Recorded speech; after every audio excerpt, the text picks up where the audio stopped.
You have that very strong feminine thing. I get that a lot. In fact, I get it that you are very intimidating. I get that a lot. Even in college, like nobody approaches me since school, since college, since in MBA, no one will approach me because people say that I'm quite intimidating. They will not approach me. So it's fine. I mean, I'm used to it. You're not afraid of women. You're afraid of what rejection says about you as a man. And that's why you are kind of scared and you call it approach anxiety. Listen, approach anxiety is not weakness. I would call it the power compass, a compass that points to your masculine power. And in this video, I'm going to show you how to tap in this power right now. So let's go. Okay. So a lot of socializing, a lot of parties. Awesome. So I think much more into that than into studies. Okay. So basically, you're just enjoying. Yeah. And when you go out, how often do you meet new friends? Like, do guys approach you when you go, let's say, to some bars, clubs? How is that experience for you? So it is quite common that guys do approach. In fact, right now somebody approached that हमारी में entry करा दो. Oh, for entry. No, but like with full intent. Like yeah, with full intent they do approach. But I mostly go out with my girl gang. So whenever they see so many girls together, boys are actually quite intimidated. And really? Yeah, they do not. But whenever I'm alone, standing at the bar counter or somewhere, then they do approach. So let me tell you about my story. Back in the days when I initially started going out and talking to random girls, I started feeling some uncomfortable feeling, and it kind of took over my body. It kind of took over my voice. It kind of took over what I had to say, how I had to say, and literally I would go blank. And I was confused for a long time. What is this feeling? And usually when I look around, guys or the community or the so-called therapists, they called it anxiety. Funny enough, they called it anxiety. And what the heck is this anxiety? But fast forward, right now I do not call it anxiety at all. I would call it, I was in my head, so I couldn't talk. I was not, in my body. I was not flowing. That's why I couldn't talk. But I never called it like a problem to be fixed or solved. And for you, the same. You don't have to call it or label it some sort of problem, social anxiety, approach anxiety, garbage. Throw it out of your mind, first of all. Also, I think deep down, what you want is a guy who can also handle your chaos. Yes. All of your emotions. He should not be centered from himself. Yeah. I think deep down, you kind of want someone who is grounded within himself and also can ground your energy. Yeah. After this, after we have sorted with this thing, if you have thrown it out of your vocabulary, you have thrown it out of your mind completely, we can talk deeply in this aspect. So, when you're first going out for the beginners, you need to dive deep in that uncomfortable feeling. That uncomfortable feeling is there for a reason. As human beings, we are supposed to be in a comfortable environment. So when you go out, first, the uncomfortable feeling is trying to avoid the action that you're going to take. It's trying to avoid the fear of rejection, you may call it. So what happens is, guys, when you initially think of, I'm going to approach a girl and I'm going to pick her up, attract her, take her out on a date.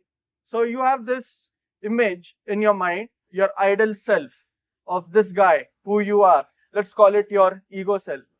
But when you go out, you take action. There is this actionable self. The reality of action, let's call it. So what happens is, you have your ego self and the reality of your actions that you take, the skills that you have, how you communicate, how your skills are of giving out emotions, of speaking loudly, or how are you trying to come off as, what's your energy. So let's call it your actions. So what happens is, when you go out in field, you take certain actions and that does not go or match with your idealized self, your ego self, and your body is kind of trying to prevent of the reality taking over the ideal self, because the ideal self is always good. It's like a fantasy land. It's all goody. but the reality is harsh. You're going to get rejected. You're going to embarrass yourself. Remember the first time you tried anything new. Let's say you tried to play guitar. Let's say you tried to learn some sports like basketball, football, anything. You could not master that skill without first getting through that embarrassment, first getting through that phase of where you failed n number of times, where you embarrassed yourself n number of times. I remember my first time playing basketball. I couldn't even throw the ball straight, like it is to like go somewhere else. And in my school days, right, girls were playing better than me. And for the first 1 month, I was like, gosh, these girls play better than me. And like, why did I opt to like learn this sport? I'm good. Well off, I was like a pro in football. I was like a pro in cricket. Why am I trying to learn a skill that is just like I'm not good at? But you see, after like a month, after going through the initial phase of embarrassment, failure, my body kind of felt at ease, relaxed. It kind of felt a new comfort zone. And that's where I started actually getting better at basketball. Same thing applies with game. When you first go out, you cannot skip the initial harsh rejection, embarrassment, what people think about you. That phase is so crucial, because that's exactly what's going to make you. That's exactly what's going to transform you into a better man. So how do you do it? No, but like MBA in what? Consulting. Consult. Oh, BCG. Yes, but not BCG. Free parking in Western Mall. That's all you get. But anyways, yeah, we're back to the topic. So yeah, let's say a guy is confident, he's like you're attracted, and there are two situations. One, he mustered up the courage and he came and he approached you. Versus the other guy is just like hovering around, he cannot approach and like you didn't know. So there, I actually think in all ways. Like if he is, so my mind is actually thinking much more than that. If he is like approaching me, it might, and extremely confident approaching me, so there might be an angle that he's kind of like that playboy kindish. So it's okay. I mean, I can avoid that. He's done it over. Yeah, he's done it too many times, and even tonight he might have done it too many times, which I'm not interested in, honestly. And if he's just hovering around, that is also an issue, because at least you should just come and have a conversation. You it takes just too long to like talk. Yeah, it's like I don't know. Just go, right? Yes. Just dive. Just talk to me, and then we can see like if the conversation is going somewhere. So how do you do it? So when you go out initially, you need to focus on small little things. You need to focus on giving your body small proofs. Let's say you have never approached anyone. First time you go out, you at least talk to one person. He might be a watchman. He might be a cab guy. He might be a rickshawala. Just have to make small approaches. Just say hi. Even that counts. And start giving your body proof that it's not going to kill me. So your fear is out. Your body would be feeling safe in a social environment where you can just go up and talk to people. So that's your first phase. After that, what you have to do is whenever you see a hot chick or a beautiful girl, you need to also own that intent, that feeling of excitement. Sometimes you call it anxiety. You need to reframe it.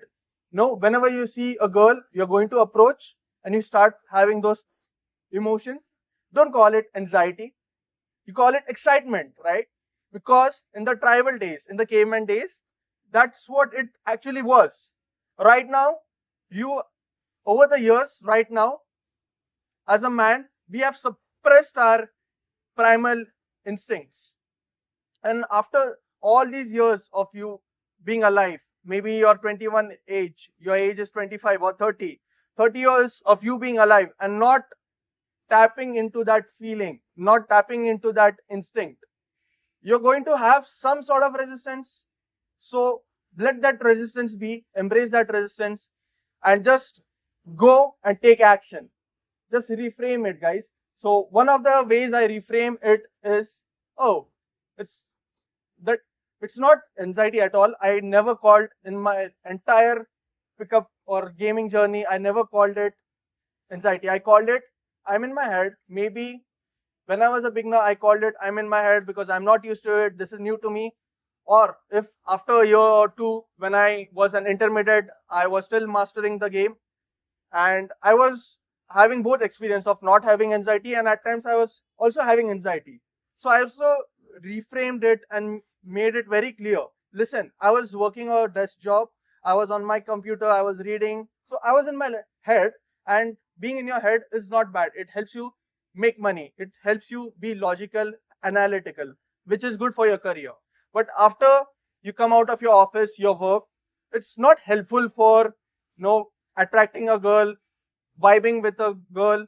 So for that, you need to shut off that part of your brain.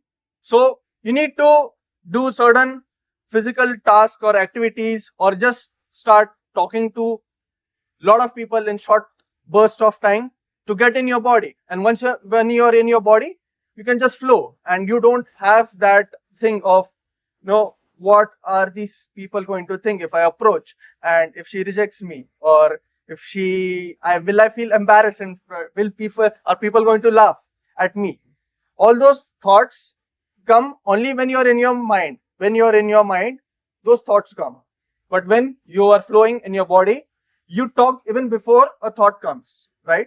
So that's the ideal state you want to be in, right? So I hope this helps. Just stop calling it anxiety bullshit. Even if anxiety exists, it's still not going to help you by calling it a problem that you have. So rather, why not call it a solution towards something better? I do not want a person who will just give up on small fights. You should be able to fight for it. There's a John Wick, Keanu Reeves, that actor. Yeah, I knew that actor. He quoted something. What kind of love is it? On that show, on that LT. You wanna say it? I don't remember exactly, but I remember let's say it. Saturday Night Show. Yeah. He said something. Say it along with me. What kind of love is it What kind of love is it if you cannot fight for it? if you cannot fight for it? Yeah. Yeah. Someone asked, hope this helps. Like, comment, subscribe, and see you in the next video.